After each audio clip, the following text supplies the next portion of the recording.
figured now would be a good time to tell you guys that I went into debt to pay for my upcoming Disney trip. $169 for the day. Wow, that's not cheap. I swore on the souls of my grandchildren that Disney would not break me. Working your tail off for 18 months straight just to torch it all in, literally 4 days at Disney? What on earth are adults doing to their own finances? Let's get into it. Day 4 at Disneyland, and we are sitting at $7,511 spent so far. And I know what people are thinking of, why are you doing this instead of paying off your debt? But this trip isn't happening instead of paying off debt. It's happening while we pay off debt. We've been saving for this trip for 18 months, okay? So yes, we can pay $36 for 2 corn dogs. And the morning started with $74 on fast passes. We went on over to Flo's Cafe in Cars Land to have lunch, and that cost us $100. I actually really like the food at this cafe. The burger and that cheese sauce. Man, that was good. My wife dressed up the entire family with Cars themed shirts, but I didn't have one, and so I bought one for $32. Then we got some more souvenirs for $21 at that store. And we saw Mater and a fire truck. One of our twins is obsessed with Spider-Man, so he grabbed this and an action figure. And then my wife really needed this bullseye popcorn bucket, and it was pretty cool. Okay, and the next part still talk about the expenses out of the over $7,000 he spent on his Disney vacation. The crazy part here is that he captioned it 18 months of saving, 4 days of spending it. And this is only the first day, so I bet the number could easily climb into tens of thousands of dollars more. Not to mention whether his wife wants to sign up for the DVC package there or not. It's just way too expensive. Since the internet's already mad at me, I figured now would be a good time to tell you guys that I went into debt to pay for my upcoming Disney trip. I booked this trip way back in January, and I fully intended to pay it every paycheck until the balance was paid off. And honestly, I thought about canceling it multiple times. But here we are, now the trip's next month. This is the remaining balance on my Disney credit card. This is a 8-day trip for me and my 2 kids, with the free dining plan and everything, so I don't have to pay for food while we're there. And if you don't know, with the Disney credit card, you get 6 months with no interest to pay like your Disney vacations off specifically. So I made the payments a couple weeks ago, and now I have 6 months where it won't cost me any extra, where I can make payments on that remaining balance. So to get it paid off before it starts collecting interest, I will need to pay $353.33 per month for the next 6 months. So you're already tight on money, and the solution is to put the Disney trip on a credit card?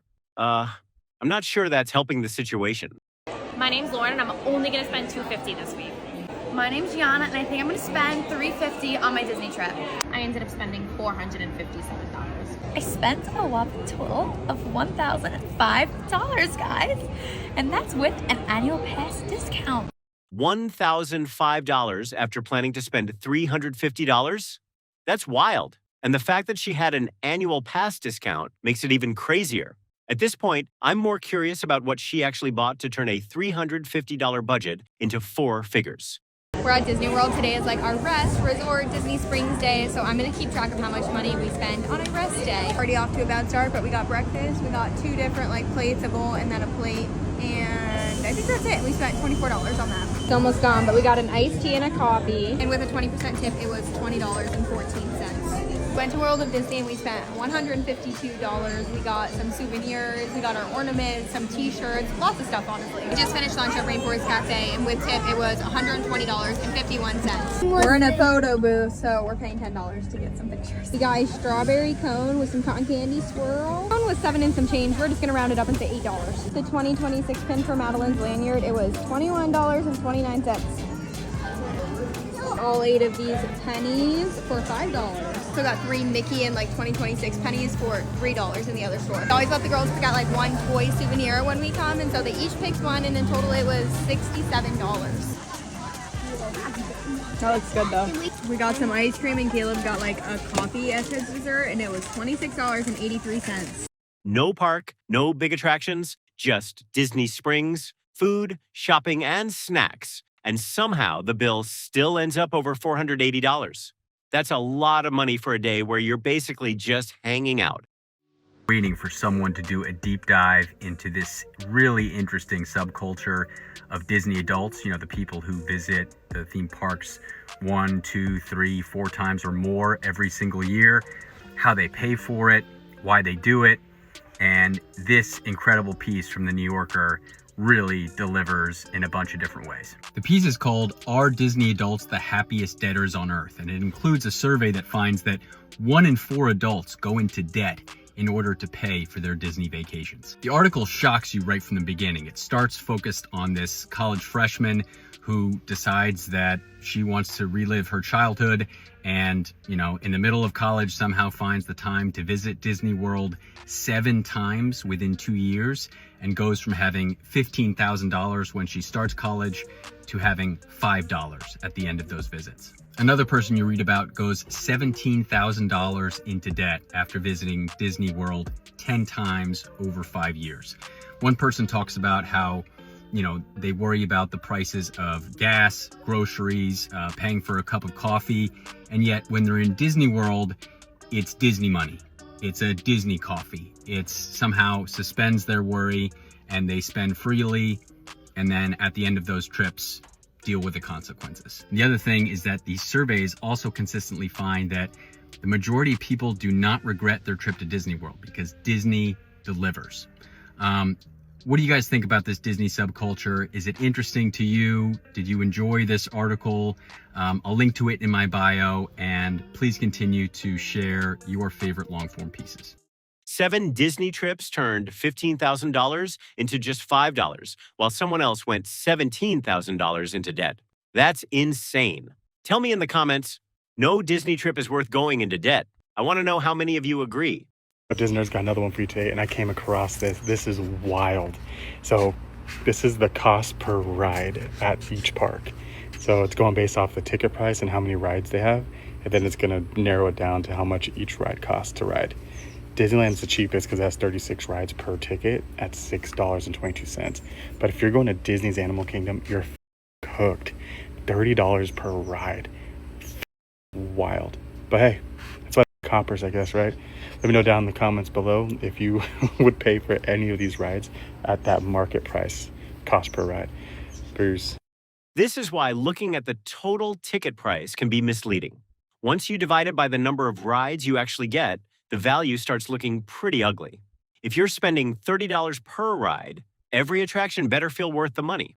Let's talk about what you do and do not get on a $4,000 tour at Disney. For starters, right off the bat, you are given access to these VIP products. You can get hand sanitizers, lotion, chapstick, and everybody is given their very own Disney VIP pin. You also get an assigned tour guide who specifically helps just your group, and the maximum number of people that they can help is 10 people per individual tour guide. Next up, you also get lightning lane access with your tour guide, so you do not have to wait in any regular lines. If there's not lightning lane available for the ride, then your guide will take you through the exit. You can also meet characters without waiting in line, but you do need to request the characters you want to meet to your tour guide because they do have to book a time slot for you to meet characters. And the same goes for parade viewing and for nighttime shows. You can get reserved seating for those, but you do have to let the tour guide know that you want them so they can book a spot for you.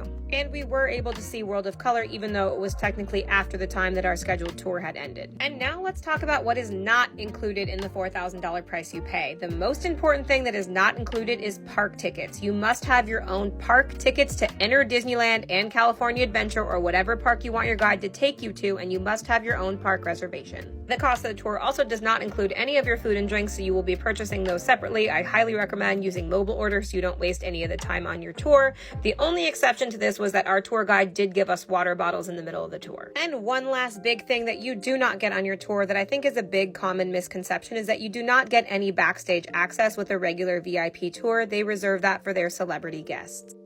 So you drop $4,000 on a Disney VIP tour, but you're still paying for the park ticket, food, and drinks yourself, and you're not even getting the celebrity treatment. And after all that, they give you a pin, some water, and hand sanitizer. Come on.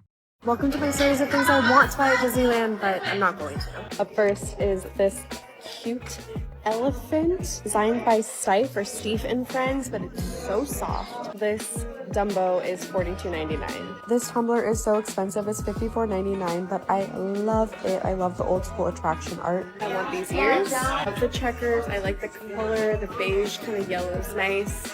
I think they're $37.99. Ever since I saw these bag charms, I've been thinking about them, and I love how they styled this purse, and I want this. But they're $25 each. Another thing I want is from Sip and Sonder. They have these bird mugs. They kind of are giving tiki room, and I love them, and I want them, and they're $50. Cockatiel, flamingo, and parrot. We've got a $50 cup, a $30 bag charm, and a $55 water bottle. I mean, that's enough to make Stanley look cheap. And when it comes to Disney souvenirs, some of this stuff is just really weird. Somebody actually bought the most expensive item at Disneyland, and if you're wondering how much that cost, it was $300,000. I'm not even kidding. $300,000. Here's what they bought. Here's where it used to sit. If you've ever walked past Crystal Arts by Erebus Brothers on Main Street in Disneyland, then you've undoubtedly seen this amazing replica of Sleeping Beauty Castle. This thing sits about 20 inches tall, but it's covered in over 500,000 Swarovski crystals, and yes, it does retail for $300,000. This one recently sold, which is why it's no longer in the window, and I spoke to a cast member who said that they do take about 3 months to make a new one, so they are currently working on one to replace this one, but it is going to take a while due to the obvious detail work that goes into something this big. While they're working on the new castle, they've added the sculpture of Rapunzel and Maximus to the window, which is also covered in Swarovski crystals. If you're on Main Street in Disneyland, I highly recommend checking out this shop. They've got some really amazing sculptures to check out. Would you pay $300,000 for this castle? Somebody actually spent $300,000 on a Disney castle replica. I don't care how many Swarovski crystals are on it. That's an insane amount of money for something that just sits in your house. Disney really knows how to turn a souvenir into a luxury purchase. Can you imagine driving for hours to get to Disney, spending a ton of money, only to realize that a huge part of your day is spent waiting to get through the entrance and waiting for rides? And if the experience still disappoints you, what exactly are you paying for? Get your nasty hand away from the express line. Stay in your own line with the rest of the impoverished folks. I don't pay a premium for the express line just to skip the line. I do it to separate myself from poverty-stricken individuals like yourself. Honestly, if you're at Disney, you're clearly not poor. I mean, who else would willingly burn that kind of money just to do this? Somebody rich, obviously. But let's look at a few more examples of spending thousands on a Disney trip, planning every little detail, only to find out your kid isn't as amazed as you thought they'd be. POV, your kids have no interest in the overpriced thing you just booked for them, so you have to do the bit.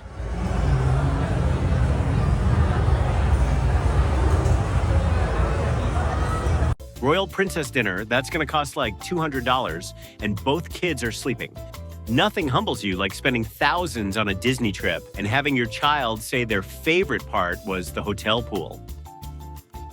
I'm paying off $100,000 worth of debt and still choosing to take a family vacation to Disney next week, and so many people have called me crazy for doing so I want to break down the numbers for you and see if you would make the same decision as me. To set the stage for you, we're going with my husband on a work trip to Orlando, so he would already be in Orlando because of work. This is just what it would cost for all of us to go with him and to go to Disney and Universal while we're there. Now, one of the only perks of my husband traveling frequently is that he flies exclusively Southwest, which means we get a lot of Southwest miles. So he was able to pay for my ticket, my daughter's ticket, my son's ticket, and my mother-in-law's ticket, all with points. All we had to do was pay taxes, and we ended up paying $11.20. Now, the main reason that this trip is so affordable is since my husband was already planning on being in Orlando for work, his job is paying for the hotel and the rental car, so we pay absolutely nothing. Now, but not everyone has that kind of financial freedom, especially when they're already buried in debt.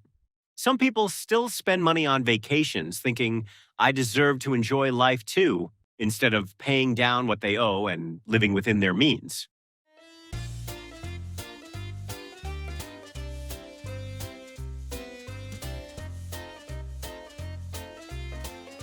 How much are you going to spend at Disneyland today? $5. How much are you going to spend today? $0. How much are you going to spend today? $20. How much money are you going to spend at Disney? I have kids, so only $50. How much are you going to spend at Disneyland? $10.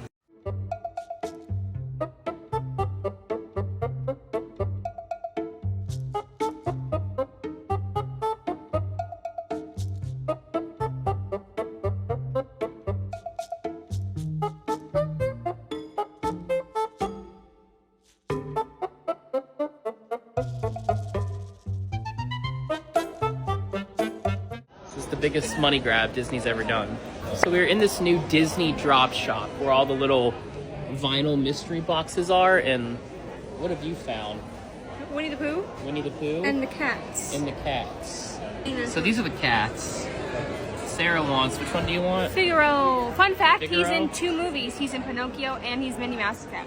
These are what the Winnie the Pooh ones look like. I think she's getting a Winnie the Pooh one too. They also have these weird looking keychain things. These are $50. That's ridiculous. No discounts apply.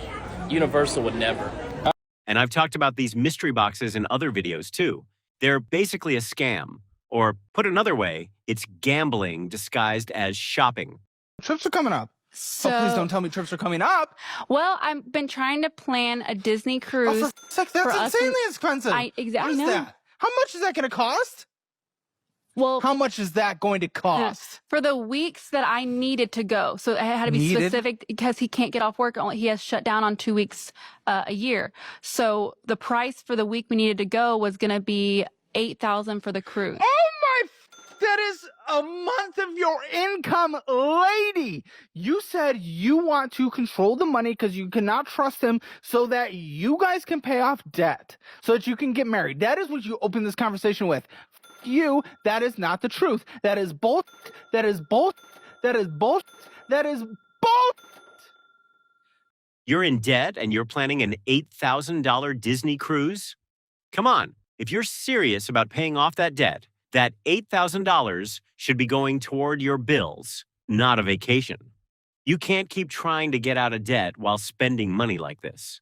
How'd you pay for the trip today? Was it on a card, like credit card, cash? The trip, I used the card, but I also had the money saved, so I like to build credit that way. So I had most of the money. I bought the trip, spent for half of it, and then before we came, I spent the other half on the card, so the trip was good. Okay. You know What's the current balance to pay off on all of your cards? I'm paid off right now. Oh, all my cards? Oh, we're not playing that game, dude. I owe a lot of money. What's the total balance? You couldn't shock me. I'm probably about 14 grand into the cards right now. On credit cards? On credits, okay. yeah. And that's probably, I don't know, 26% APR. Do you ever add up the interest and go like, have, and it hurts, yeah. I missed the payment yesterday, so it irritated me. Yeah, it irritated me a little bit. So they hit you? Yeah, they got me good on that one. Do you have any other types of debts, like car loans, student loans? No, we're good on that. I'm paid off on that stuff. I didn't go, I'm a trade worker, so. People in the trades can avoid debt better? Well, they don't like to tell you can make $80,000 to $90,000 a year without owing them 200 grand by the end of it. You know what I mean? I mean, I make a good amount of money doing carpentry, and I didn't pay $200,000 to go to school. I still make close to $100,000 a year.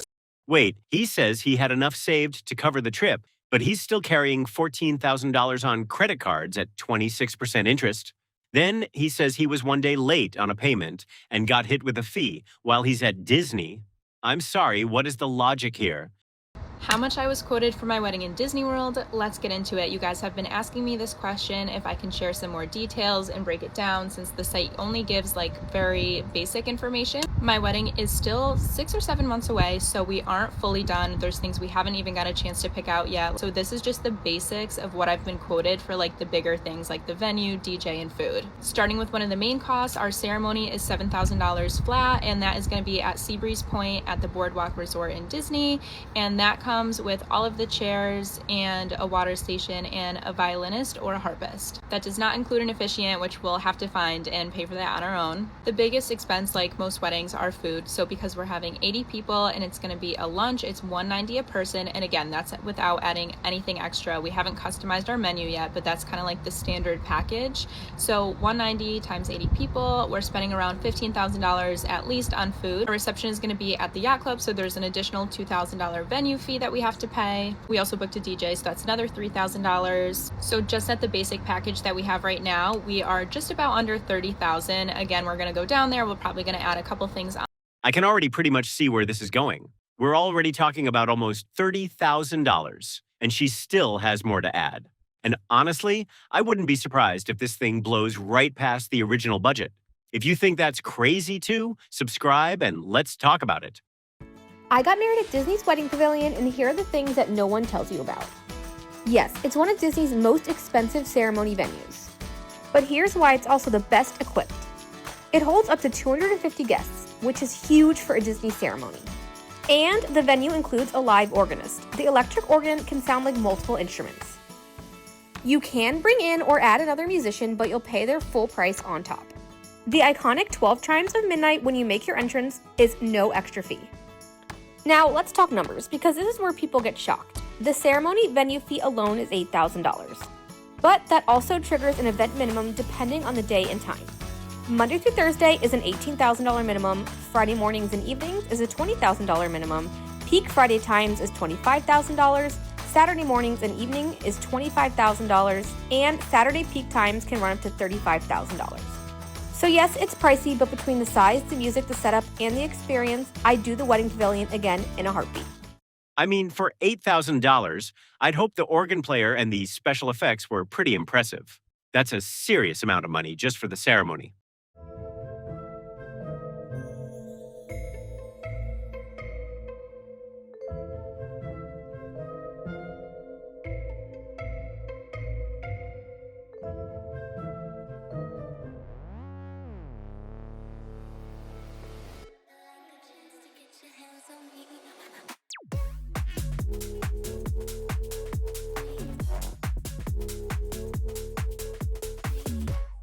To be honest, I know Disney is still a fond memory for a lot of people. There are tons of then and now clips like this, and honestly, I think that's great.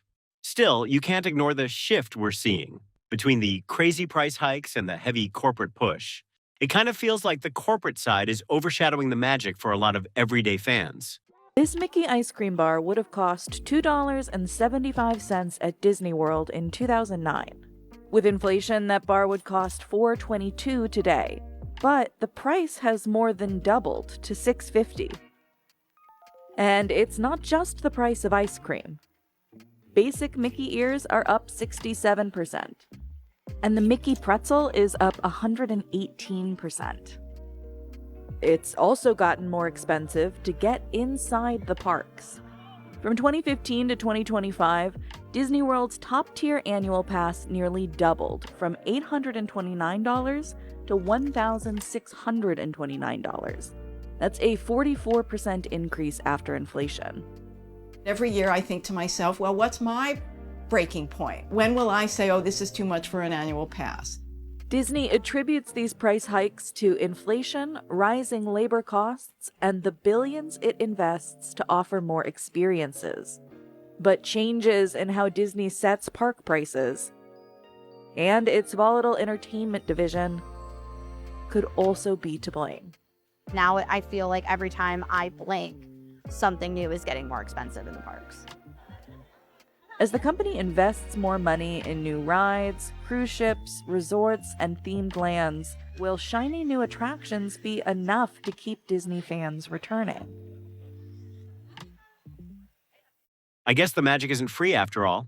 The ticket gets more expensive, then every little thing inside gets a little more expensive too. By the end of the day, you've paid for the experience several times over.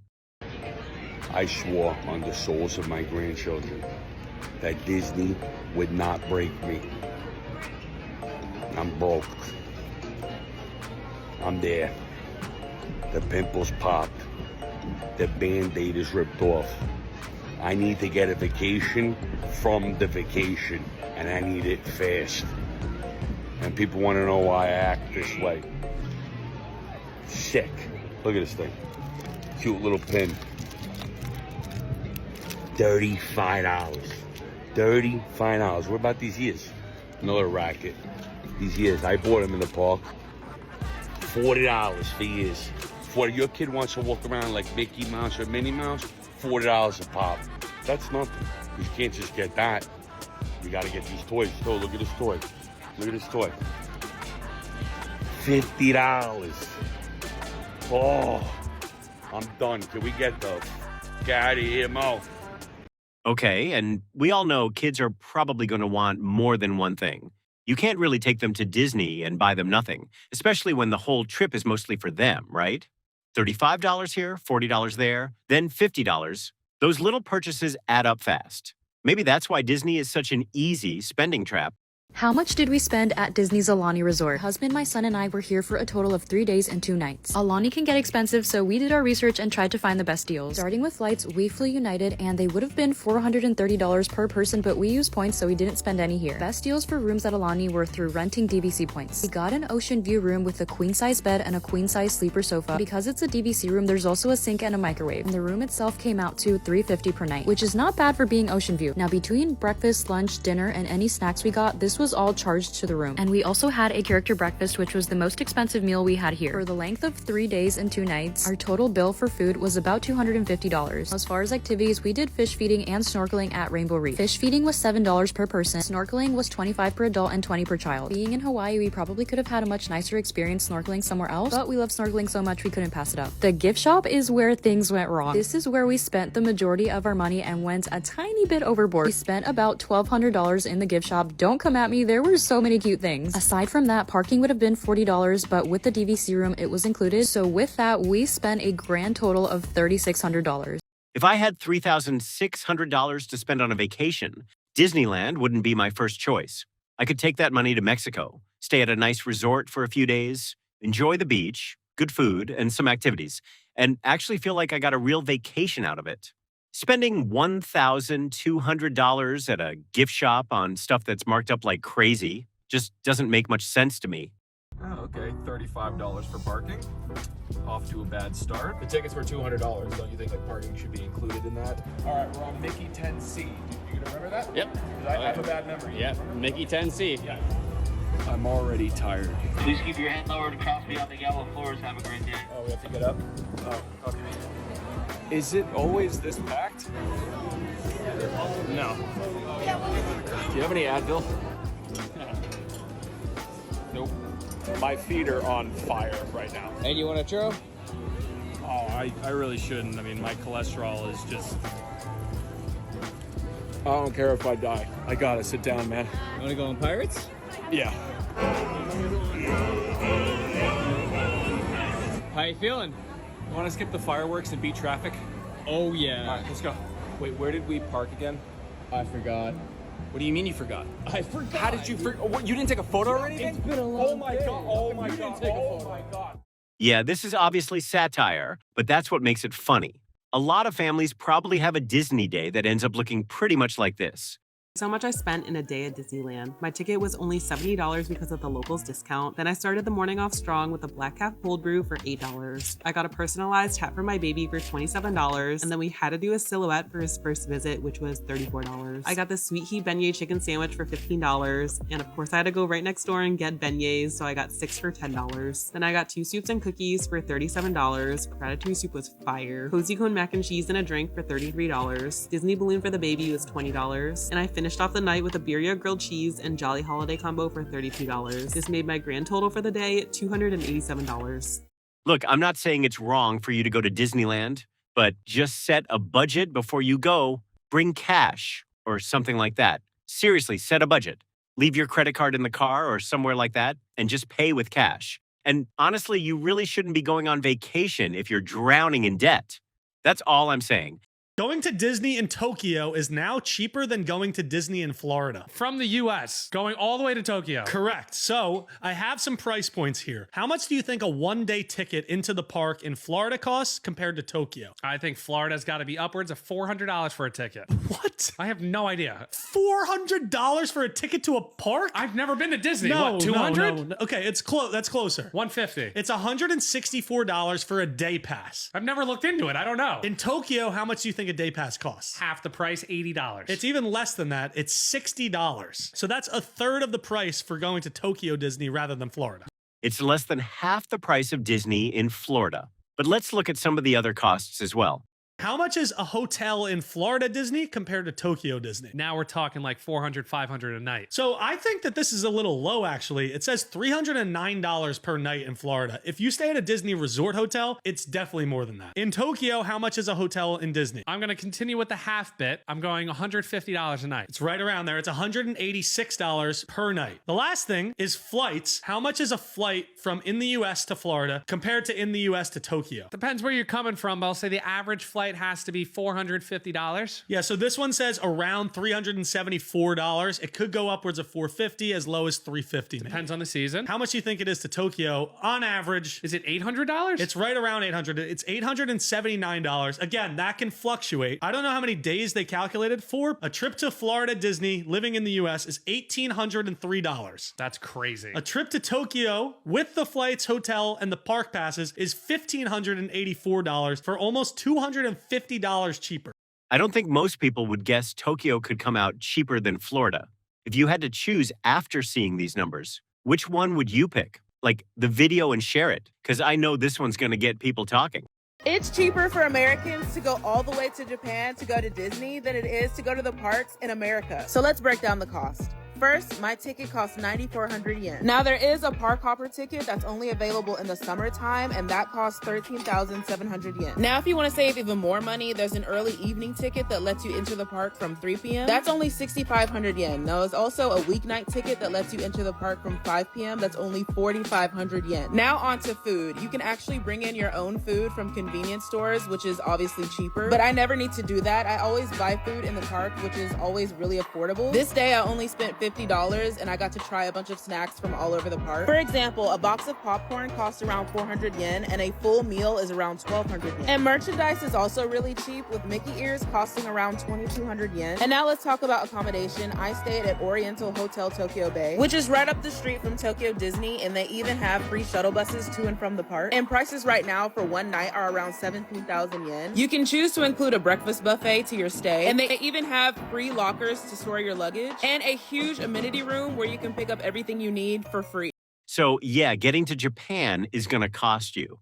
But once you look at the park tickets, food, and hotel, the prices are surprisingly different from what you're paying in the US.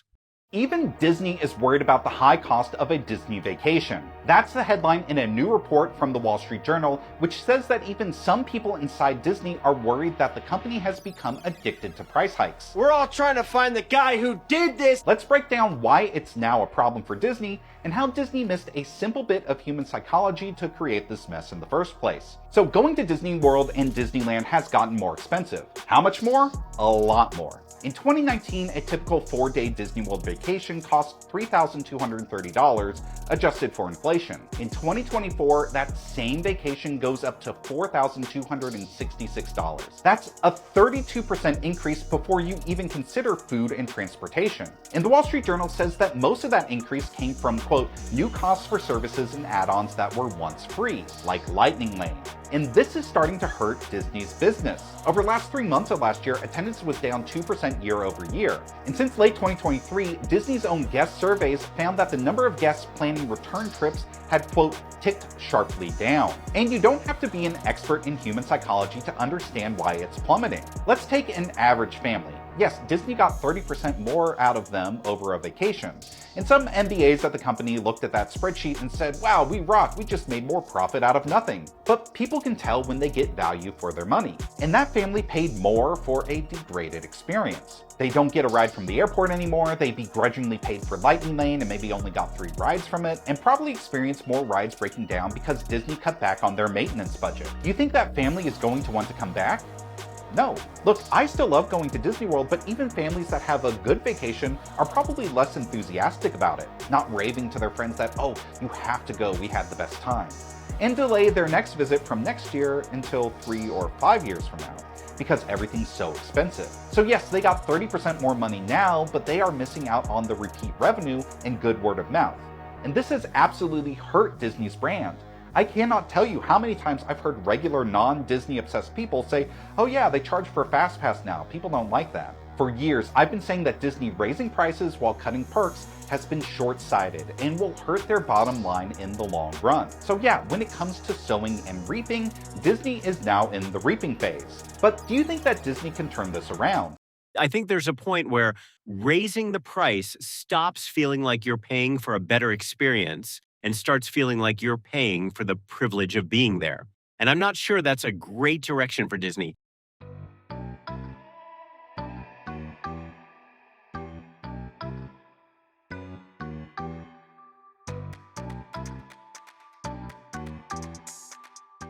And that's everything I wanted to share in this video. What do you think about splurging on trips like this? Let me know your thoughts in the comments below. Hit subscribe to never miss the latest videos and see you in the next one.